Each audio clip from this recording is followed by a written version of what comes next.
A guerra no Brasil já começou faz tempo e muitos ainda não perceberam. Um dos maiores pioneiros sobre a formação da família tradicional no Brasil, Tiba Camargos faz revelações sobre Bolsonaro que muitos católicos ainda não conhecem. Se muitos duvidavam sobre ele, achando que por conta de sua limitação física deixaria de defender a verdade, Tiba Camargos rasgou o véu e revelou toda a malícia dos bastidores do atual governo. Mas será porque o Tiba Camargos, mesmo com tantas dificuldades, fez questão de fazer essa denúncia? Fique aí que você vai descobrir já já, logo após a vinheta.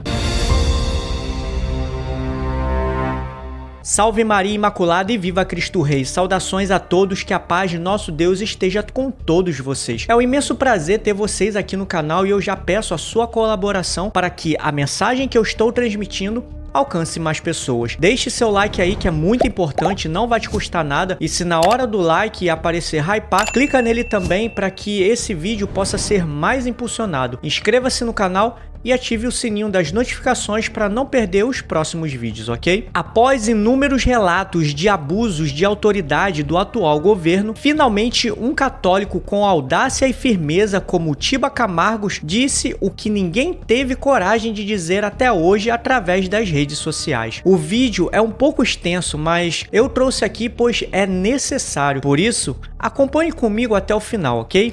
Eu até nem coloquei na intenção inicial da coroa, mas convoca a todos a rezar pela saúde do Jair Bolsonaro, né? O Arley, a gente comentava agora há pouco antes de entrar no ar, que a situação dele tá bem complicada.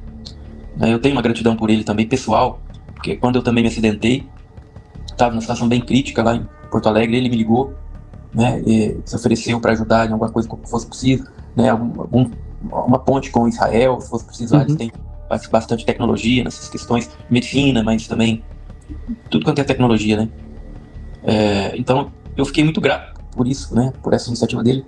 E partiu dele, eu não entrei em contato, nem nada, ele mesmo, né, que entrou em contato, enfim. Nem sei como ele conseguiu, mas bom, tem muitos contatos, né, imagina. Mas eu fiquei muito feliz, assim, porque, né, quem sou eu na fila do pão, né? E, barbaridade, ele se preocupar comigo, né? Imagina. Tanta coisa para resolver, tanto problema que estava enfrentando, né, essas perseguições todas, né? Então eu tenho uma dívida assim com ele, de oração também, sabe? Então, vamos rezar. Eu peço o resto todos os dias por ele, mas a gente não colocou nas intenções iniciais. Então eu queria pedir vocês mesmo para rezar, porque a gente sabe que o que está acontecendo com ele é pura perseguição mesmo, política. Houve uma trama e pegaram, né, para impedir que ele assumisse mesmo novamente a presidência, porque ele tinha todas as condições de acontecer. E está passando por um processo de tortura, né? É um absurdo o que está acontecendo com ele, e não mandam ele para casa, né? Sendo que muitos outros, por muito menos. Então você vê, né, que a maldade está encarada mesmo, né, institucionada, né, no nosso Brasil. Esse escândalo aí envolvendo o Banco Master, o Volcário, ele com ligação com ministros do STF, com o Alexandre Moraes, pagando 129 milhões, a advogada mais bem paga da galáxia. Nunca houve, né, uma advogada tão cara em lugar nenhum no mundo, né? Você vê que estava mesmo enroscada com a coisa para poder ser beneficiado, né? Tiba, eu não sei se você sabe dessa história, mas eu soube lá pelos assessores, no dia que ele te ligou, que naquela época, quando surgiu a coroa, que foi na cruzada de oração, né? Ele iria entrar para rezar uma das noites aqui. Só que houve uma articulação, não, porque o momento é delicado, político, talvez não fosse legal se ele fosse entrar, mas ele mesmo ia entrar para rezar a coroa das lágrimas. Imagina que coisa boa, né? Então, desde lá é que ele ficou sabendo que tinha esse grupo aqui de oração, entendeu? Aí eu soube pelos assessores quando a gente estava aí, durante seu acidente. Que coisa boa, né? E agora tá aí comendo pão que o diabo amassou, né? Mas é aquilo, né? É trágico, mas eu peço também para que ele não desperdice nenhum desses sofrimentos que ele tá passando, que isso sirva para sua purificação, sua santificação, né? Para a salvação de sua alma, né? Que não desperdice nada disso. Eu torço e rezo para isso. Não só ele, mas também Felipe Martins, que está sofrendo uma perseguição absurda, loucura que está acontecendo com o Felipe Martins, numa cela de 3x3, né, num presídio, onde a vida dele está sendo ameaçada. Foi comprovado que foi fraudado a passagem dele, a entrada dele nos Estados Unidos. E mesmo assim, o Alexandre de Moraes manteve ele preso. Esse cara é um crapo, né? Agora é o seguinte, se esse homem não se converte, não se arrepende do que ele está fazendo, o salário dele vai ser muito caro, porque ninguém escapa da justiça de Deus, né? Então é melhor cair na mão dos homens do que na mão de Deus. E enquanto isso, o caos se instaura, a desconfiança do país, né? A economia vai por água abaixo também. Tudo que esse governo está fazendo, né? Isso é uma dívida astronômica, né? Só está crescendo, a coisa só está piorando, só está piorando, só está piorando. Agora, um assessor do Trump ficou de vir visitar o Bolsonaro, pediu autorização. A princípio, o Alexandre de Moraes tinha autorizado, mas depois ele voltou atrás e negou. E provavelmente por pedido do Lula, porque aí o Lula apareceu num vídeo falando que ele estava impedido de entrar no nosso país, enquanto o visto do ministro da Saúde dele não fosse devolvido. Porque os Estados Unidos tirou o visto do Padilha, ministro da Saúde, né, da esposa e da filha dele, né? E aí o Lula lá se achando. E aí uma tragédia diplomática, porque vai competir com os Estados Unidos, vai acabar provocando novamente a lei Magnitsky no Alexandre de Moraes, é isso que a gente torce para que isso aconteça, né? Então, assim, uma tragédia, uma atrás da outra, mas é triste, viu? E tem que rezar muito para esse pessoal, assim como os perseguidos políticos do dia 8 de janeiro, né? Mulheres, senhoras, senhores, mães de família, pegar 14, 16 anos de prisão, porque escreveu de batom numa estátua. Você vê que é vingança mesmo, sabe? Vê que é ódio por esse pessoal. E as imagens, as câmeras de segurança do Palácio Planalto sumiram, né? Sumiram com ela, né? E hoje o Flávio Dino ocupa o cargo de ministro do STF. Ele que era responsável na época. A crise é grande. Eu vejo assim, Arley. Algumas coisas Deus deixa acontecer no país, na realidade, porque ele vê o desvio das pessoas, sabe, o caminho tortuoso que as pessoas estão trilhando, que aquela nação está negando a Deus, está se afastando de Deus, sabe? Não foi assim com a Guerra Mundial? Uma senhora aparece para os pastorinhos lá em Fátima e fala: olha, se as pessoas não se converterem, vai vir uma guerra. E veio. E depois falou: se não converter, vai vir uma guerra pior ainda. E veio a guerra também. Entendeu? Então, recai sobre nós as nossas escolhas erradas. Mas o que o inocente tem a ver? Às vezes, a consequência atinge a todos. Né? Assim como as coisas boas muitas vezes atingem aqueles que não têm mérito nas coisas boas, mas também as coisas ruins atingem aquelas pessoas que não têm culpa. Exato. Porque vivemos numa sociedade, nós vivemos num grupo de pessoas, né? Mas Deus não deixa de ser justo. Por mais que o justo acabe padecendo, Deus é capaz de tirar um bem daquele sofrimento, daquela tragédia, daquela vida, né? Porque aqui, enquanto vivemos aqui, é um vale de lágrimas que a gente reza. Muitas vezes a dificuldade é grande, mas isso não nos condena, em hipótese alguma, a viver eternamente longe de Deus, né? Exatamente. Então, por mais que o justo venha sofrer ou falecer, enfim, ele será recompensado por Deus, enquanto os maus receberão a justiça também de Deus. Cada um receberá aquilo que plantou nessa vida, né? Eu acho que vamos ver como as coisas vão se desenrolar, né? Ao que parece, o Lula ele está realmente provocando esse estado de coisas com o Trump, né? Ele agora, você vê que esteticamente ele se veste agora como o Maduro, né? Com aquela, tipo, uma bata, né? Que é bem característico dos ditadores aqui da América Latina.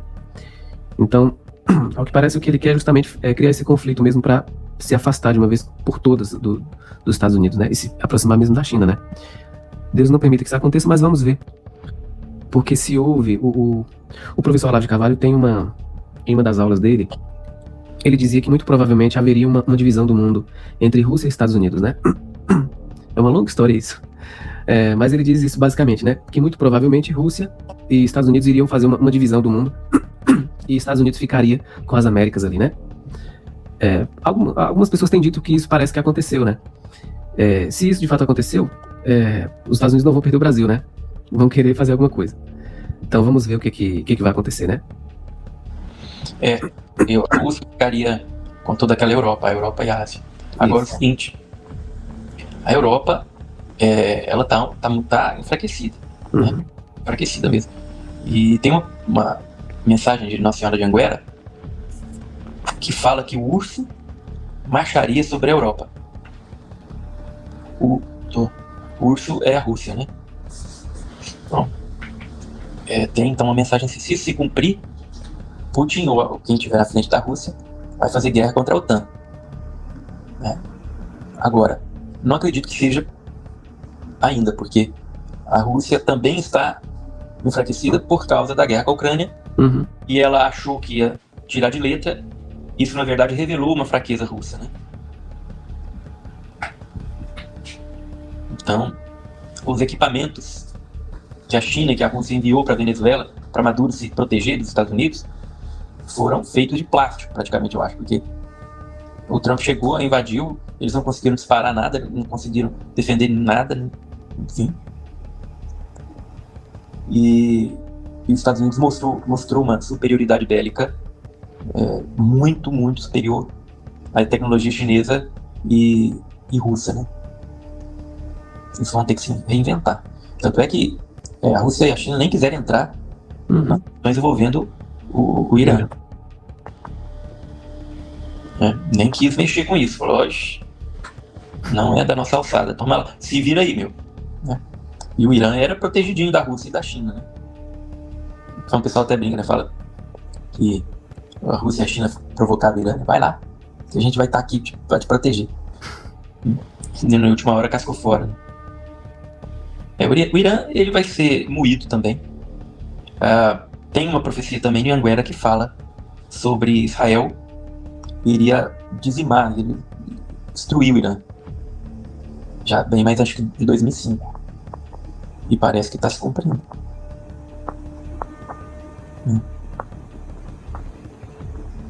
Enfim, agora com o Irã. Isso, a Neiva está falando, o Irã será devastado por Israel, né? A mensagem. Devastado, isso mesmo. Agora com o Irã provocando todos os outros países ali ao redor, mandando bomba pra tudo quanto é lá, tá piorando a situação dele, né? Porque aquele mundo, eles próprios brigam contra eles, né? Os xiitas e sunitas, né? Então eles ficam fazendo isso mesmo, por isso que eles saem bombardeando os próprios países ali. Porque eles também brigam entre si, né? É uma situação bem complicada. Eu vi um comentário do Trump, né? Não sei se foi essa semana ou na semana passada, que ele dizia que ele não se importava com a questão de instaurar uma democracia lá, mas que o líder que viesse não fosse um ditador como o que estava, né? Lá. São questões assim tão delicadas, sabe? Porque é uma república islâmica, né? Já desde 79, que foi a revolução, né? De lá, a Revolução Islâmica, né? Que foi em 79. Então, assim, vamos ver o que os desdobramentos disso, né? Algumas pessoas ficam assim tão desesperadas, assim, mas tem coisas que a gente realmente não consegue fazer nada. Então, assim, não tem por que se desesperar.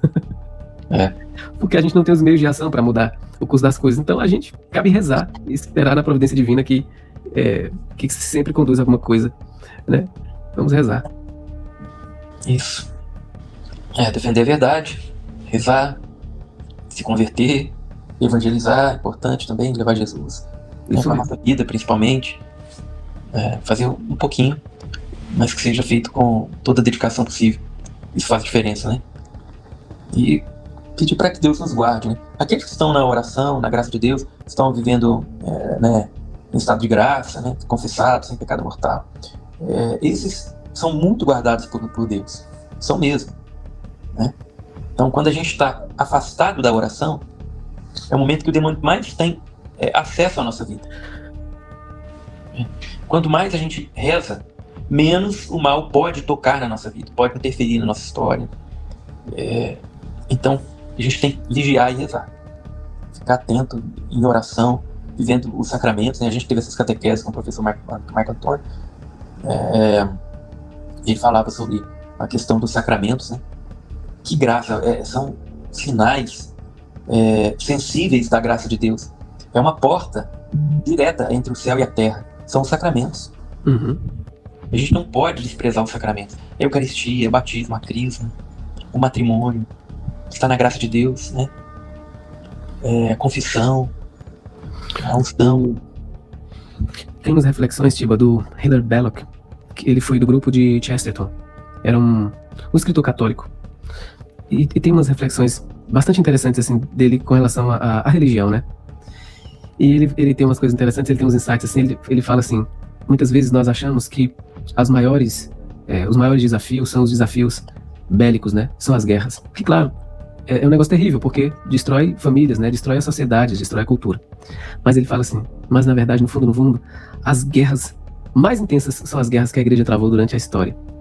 Porque você imagina se Ário tivesse saído vencedor, né? Como é que estaria a igreja? A gente não teria igreja, né? Então ele diz assim que, muito provavelmente, nós enfrentaremos para os próximos anos várias outras ameaças, além do modernismo. Imagina, além do modernismo, que já é um negócio terrível. Imagina. Então, assim, eu sei que nós ficamos angustiados com tantas notícias de guerra, com tantas coisas, mas a gente sempre deve lembrar o seguinte, que a gente deve temer aquilo que você estava dizendo agora, né? O que pode levar e nos conduzir para o inferno, né? Isso é a coisa para nós, assim, não pode sair do foco. Pode bomba estar pipocando, mas nós estamos na graça, entendeu? A gente está na igreja, a gente está se confessando, a gente está rezando, então a gente não pode temer. Porque os mártires sempre foram assim. Foram assim que os santos se comportaram, né? Os santos se comportaram exatamente assim. Eu sei que é difícil, né? Mas se a gente vê os santos se comportando desta forma, em momentos de caos, de guerra, então vamos aprender com eles e rezar para que eles nos ensinem também a ter força nesses momentos, né? É isso mesmo. A gente é muito privilegiado, né? A gente tem o auxílio da doutrina, né? A gente é católico, a gente para pra pensar que graça é essa, né? Em ser católico. Porque, puxa vida, uma porcentagem pequena da população é católica. E entre aqueles que são católicos, uma porcentagem menor ainda são daqueles que conhecem a fé. Isso mesmo. Sabem? Então, assim, além da gente ter a graça de ter existido primeiro, né? De existir, dom da vida. Depois de sermos católicos. Depois de termos conhecimento do que é a fé católica, né? Gente, é um fragmento da população que tem isso, né? O conhecimento da fé, de saber o que é a fé católica, a sua doutrina, o que é a fé da igreja, né? Ter acesso a sacramentos, não é? Imagina o privilégio que é isso. É muito grande, muito grande. Por isso mesmo que nós seremos mais cobrados, né? Porque imagina, as graças que nós temos com os sacramentos, a bênção que nós temos. Não, gente. Não. Temos a obrigação de corresponder, né? Exato, nós não nascemos numa cultura islâmica, nós não nascemos numa religião do hinduísmo, nós não nascemos numa cultura da África, nós nascemos no Ocidente, cristão, forjado pela Igreja Católica. Nossa, a gente tem que ficar muito feliz com isso, mas feliz mesmo. Louvado seja Deus por Portugal, que trouxe a fé para nós, né, para o nosso país, que colonizou aqui, né? Exatamente. Verdade. Meus irmãos, aqui estamos diante de um fato, que o que o nosso país precisa hoje, de verdade, é de uma verdadeira conversão. Não será político A nem B que salvará cada alma do nosso Brasil, e sim aquele que perseverar até o final na luta contra o pecado. Mas aí eu pergunto, será que não estamos perdendo nosso tempo em querer levantar bandeiras de partidos? Eu sei que muitos aqui estão torcendo pela melhora do Bolsonaro, e isso todos nós católicos precisamos fazer, exercer a caridade e rezar para que ele melhore. Agora, diante de tudo aquilo que o Tiba disse, se fosse resumir em uma frase sobre tudo que ele falou do atual governo, qual seria? Deixe sua opinião aqui nos comentários, ok? Não esqueça também de dar o seu like, e se aparecer o botão de hypar, clica nele também e compartilhe esse vídeo com seus parentes e amigos para que mais pessoas conheçam nossa fé católica. Eu vou ficando por aqui, até o próximo vídeo e que viva Cristo Rei!